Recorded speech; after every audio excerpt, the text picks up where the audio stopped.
Bueno, amigos de Noticias 22, estoy muy contenta porque en estas habitaciones propias me acompañan dos mujeres que han trabajado un tema muy sensible. Bueno, está Valentina Cendejas, del Instituto de Liderazgo Simón de Beauvoir, y también Sofía Alessio. Me gustaría que habláramos primero, Valentina, muchas gracias por venir las dos. ¿Qué hace exactamente el Instituto de Liderazgo Simón de Beauvoir? Claro, Irma, muchas gracias por invitarnos. Bueno, somos una organización feminista de sociedad civil, llevamos más de 18 años trabajando por la igualdad de género, porque las mujeres vivamos en mejores condiciones, y lo hacemos de varias formas. Trabajamos con grupos de mujeres organizadas, grupos de mujeres indígenas, de mujeres afromexicanas, y lo que intentamos hacer es que fortalezcan sus agendas, fortalezcan sus grupos y puedan posicionar sus agendas, sus necesidades, puedan hacer negociación con autoridades y que así vayamos cambiando las normativas y cambiando el sistema, la estructura en la que actualmente vivimos y que en las mujeres tenemos unas condiciones de desigualdad. Siempre, Entonces, ¿no? Casi siempre. Así.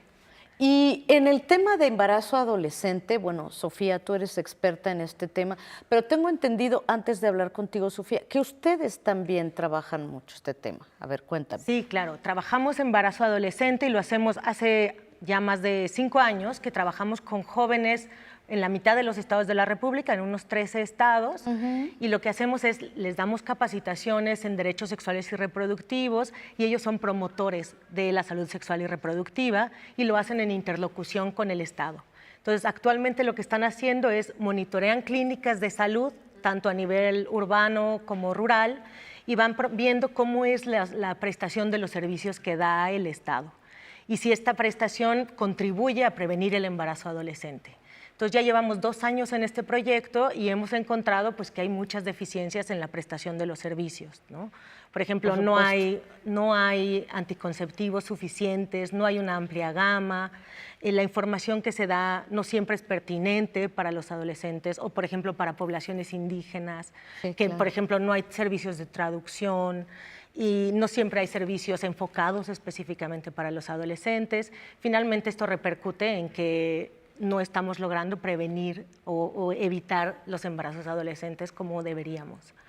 Tremendo caso, ¿no, Sofía? Porque, bueno, uno piensa en embarazo adolescente y piensa en nuestras abuelas o bisabuelas que igual tuvieron descendencia muy jovencitas, pero ¿por qué sigue pasando esto? ¿Dónde se sigue presentando? Claro, bueno, mira, Irma, como tú dices, el embarazo en la adolescencia es un problema público súper grave, ¿no? Es muy grave porque tiene consecuencias como la deserción escolar, ¿no? Como la posibilidad de practicarse abortos inseguros, como la mortalidad materna, porque los embarazos en la adolescencia son de alto riesgo, son catalogados como de alto riesgo, y tiene muchísimas consecuencias que son muy graves para las adolescentes, ¿no? Cuando no desean ellas embarazarse.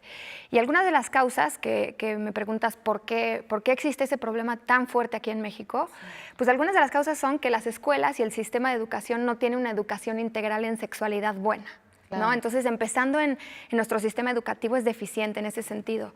Como dice Valentina, los servicios de salud no son pertinentes para los adolescentes, no hay unos servicios amigables para la juventud y para la adolescencia que puedan proveer de métodos anticonceptivos variados, pertinentes, que haga sentido, ¿no? para el momento de la vida de la persona por la que está sucediendo.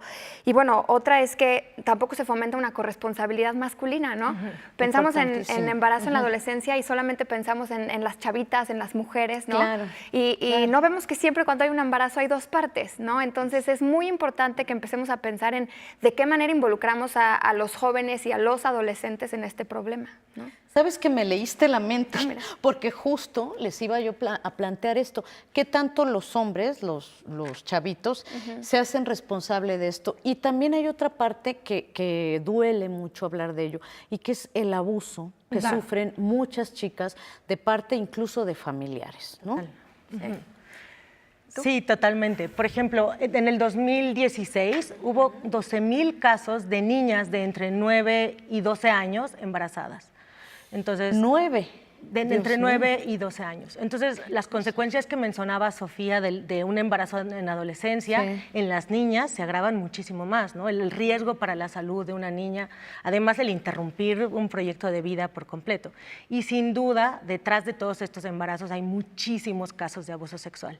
Por supuesto. Y otra de las grandes problemáticas es que, a pesar de que el aborto en casos de violación está permitido en todos los estados, sabemos que el acceso efectivo a servicios de aborto en este caso es casi nulo, ¿no? Entonces sí es un problema grandísimo que el Estado debería de estar poniendo muchísima atención para hacer que este acceso al aborto sea efectivo, ¿no? Porque aunque está normado, aunque está en la legislación, no sucede. No sucede. Y eso tenemos, 12,000 niñas que tuvieron un bebé en un año, ¿no? Entonces es sumamente grave, qué bueno que lo mencionas. ¿Esto tiene más incidencia en ámbitos rurales, por ejemplo, o ya está sucediendo también mucho en las ciudades? Sí, sucede en todos lados. No hay un perfil de persona joven que precisamente se embarace, ¿no? Y justo eso tiene que ver con quizás algunos prejuicios que tenemos, como pensar que ciertos estados de la República o que hay ciertos lugares o ámbitos rurales donde sucede más. La verdad es que la incidencia está en todo el país. De hecho, la OCDE nos ha mencionado en repetidos años como uno de los países con la tasa de embarazo en la adolescencia más alto de todos los países de la región. Entonces es muy grave porque dentro de las consecuencias, además de la deserción escolar que ya mencioné, está la posibilidad de no salir de situaciones de pobreza o de vulnerabilidad en la que se puedan encontrar las mujeres, ¿no? Como que, o sea, tiene causas muy, muy graves, pero sobre todo las consecuencias son lo que puede llegar a afectar mucho más el plan de vida de las adolescentes. Bueno, y el asunto de la salud que has mencionado desde el principio, es un embarazo de alto riesgo. Claro. Digo, además de todas estas cosas de las que estamos hablando, que como mujeres nos importan porque, bueno, en general la mujer en México y en América Latina tiene menor acceso a educación, a un nivel mayor de vida, a empleo mejor remunerado. Aparte de todo esto que estamos hablando de un tema que pone en grave riesgo la salud de las niñas, ¿no? Sí, sí, sí. Y sin duda es un problema que tiene, o sea, hay que verlo con una mirada de género, porque evidentemente quienes cargan la mayor responsabilidad de la crianza de los hijos en nuestra sociedad, tanto adolescentes como mujeres adultas, pues siguen siendo las mujeres, ¿no? Entonces sí hay que hacer todo un trabajo, primero de mejorar los servicios de salud, pero también de ir cambiando los roles que nos asignan a las mujeres como las únicas responsables de la crianza, ¿no? O sea, cómo hacemos que los hombres comiencen a ser responsables, y eso parte de que haya políticas públicas, que haya campañas que los vayan haciendo responsables también, tanto del cuidado, tanto de la crianza, como de la prevención del embarazo, ¿no? Y que no sea un tema que recae y del que se culpabiliza, y que quien asume las responsabilidades son las mujeres, las niñas, las adolescentes. Sí, porque además hay esta cultura de machismo, yo lo digo con todas las palabras, con todas las letras, de no querer usar condón, por ejemplo, ¿no? De parte de los hombres. Sí, claro. Sí, el uso la negociación del uso de los métodos anticonceptivos es algo, pues, que debe de enseñarse, o sea, dentro de la escuela, dentro de la familia. O sea, al revés, hay que asumir, ¿no?, que las y los adolescentes están iniciando su vida sexual desde una edad temprana, y en lugar de enseñar sobre la abstinencia o sobre cosas que no son reales, que no son realistas, que no van a suceder. Exactamente. Más bien hay que atacar el problema, y hay que mejor ver cómo darles herramientas y cómo darles capacidades para que, pues, puedan dirigirse mejor hacia esta negociación, para que sepan decir cuando sí quieren, decir cuando no quieren, saber qué les gusta, qué no les gusta, como desde una mirada mucho más placentera y mucho más bonita sobre la sexualidad, y no prohibitiva y sucia y súper estigmatizada como se ha venido viendo, ¿no? Yo no sé si esto tenga que ver, pero el asunto de la idea que tenemos, con la que crecemos muchas veces las mujeres, del amor romántico, del sacrificio, y de que el chico tal vez te dice, bueno, es que si no lo haces es porque no me quieres, ¿no? Es porque no me amas. ¿Es una cosa también de educación que viene desde el hogar? ¿Qué creen ustedes? O sea, sin duda tiene que ver con la educación de los hogares, pero lo que nosotras creemos, y la postura del instituto, es que el Estado, el gobierno, tiene una responsabilidad de proveer esta educación. Claro. Independientemente de en cada hogar cómo consideran que debería de ser, o sea, tendría que ser una obligación del Estado, porque es un problema de salud pública el embarazo, es, claro. ¿no? Entonces sí es algo que el Estado debe tomar en sus manos decididamente. O sea, desde el instituto una de las preocupaciones que tenemos o de las cosas que nos parece muy importante es que en la nueva administración se mantenga la ENAPEA, la Estrategia Nacional de Prevención de Embarazo en Adolescentes, que se implementó a partir de este sexenio. Entonces nos parece muy importante que se continúe, que sigan existiendo los órganos que se aseguran de la implementación de la ENAPEA a nivel estatal y que además se le asigne presupuesto, ¿no? Porque si no se le asigna presupuesto, no va a funcionar, ¿no? Entonces es muy importante que se dé continuidad a estas políticas y que se les dote de recursos para que efectivamente funcionen, ¿no? Y el Estado pueda ser mucho más efectivo en reducir los embarazos, porque hasta el momento pues no lo hemos logrado. No ha sucedido. Cuéntanos algunos puntos de esta ENAPEA, de esta estrategia. Bueno, mira, la estrategia nacional que se lanzó en este sexenio es una política pública muy buena. Tiene puntos súper buenos sobre educación integral en sexualidad, sobre el uso de métodos anticonceptivos. Sobre todo, tiene muy bueno el que sí está reconociendo a las personas jóvenes y adolescentes como sujetas de derecho. Y no habíamos llegado todavía a ese punto, ¿no? Al llegar a ver a las personas en este rango etario como sujetas que sí pueden decidir, que sí saben lo que quieren, ¿no? Y que sí tienen como las capacidades para poder, pues, ir empezando a trazar un camino para su vida.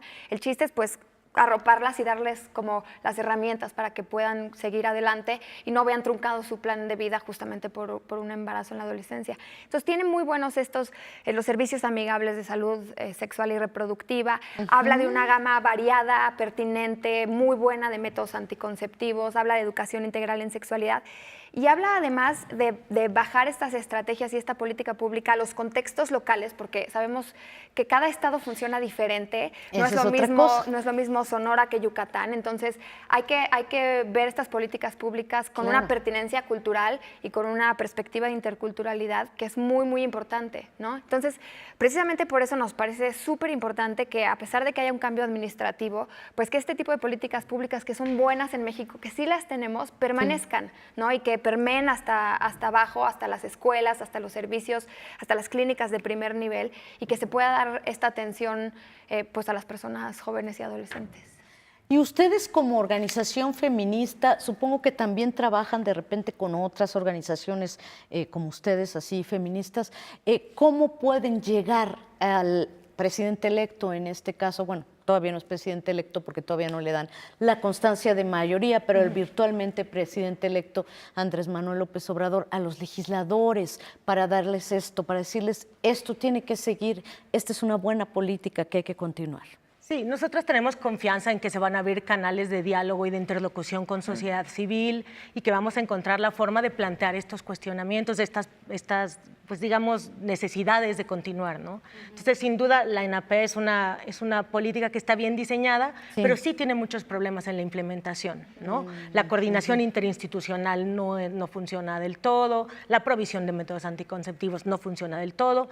Esto no quiere decir que hay que acabar con la ENAPEA, por supuesto que tiene que continuar, pero hay que reforzarla y hacerla que sea mucho más eficaz, ¿no? Entonces, sí confiamos que vamos a poder establecer líneas de comunicación con la nueva administración. Por supuesto, no solo nosotras trabajamos en alianza con otras organizaciones feministas que trabajan por los derechos de las mujeres. Entonces, estamos optimistas en que va a ser una buena administración para hacer estos impulsos que todavía necesitamos para llegar a la igualdad, para llegar a un país que sea más justo. Entonces, tenemos entusiasmo, esperemos que sí, ¿no?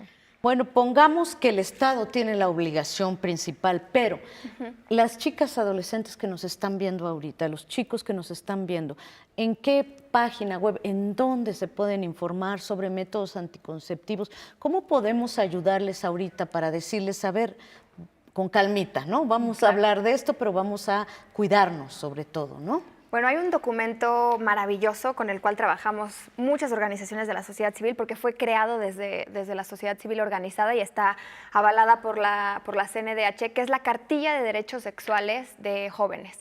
Esta cartilla tiene 14 derechos. Si se meten en internet y buscan Cartilla de Derechos Sexuales de Jóvenes, la van a encontrar, está por todos lados. Es una cosa súper bonita, que son 14 derechos que se le reconocen a la juventud y que están sustentados en el marco normativo vigente mexicano. O sea, no nada más se inventaron de la nada estos derechos están sustentados en leyes, en marcos normativos, en tratados internacionales que ha firmado México. O sea, son reales, ¿no? Podemos encontrarlos, son reales. Y hablan de todos los derechos que tienen las personas jóvenes sobre reproducción y sobre sexualidad. Pues y los muy bien. divide y son preciosos, les invito a que los A que busquen lo en internet. chequen. Pues les agradezco mucho, Valentina Cendejas, Sofía Alessio.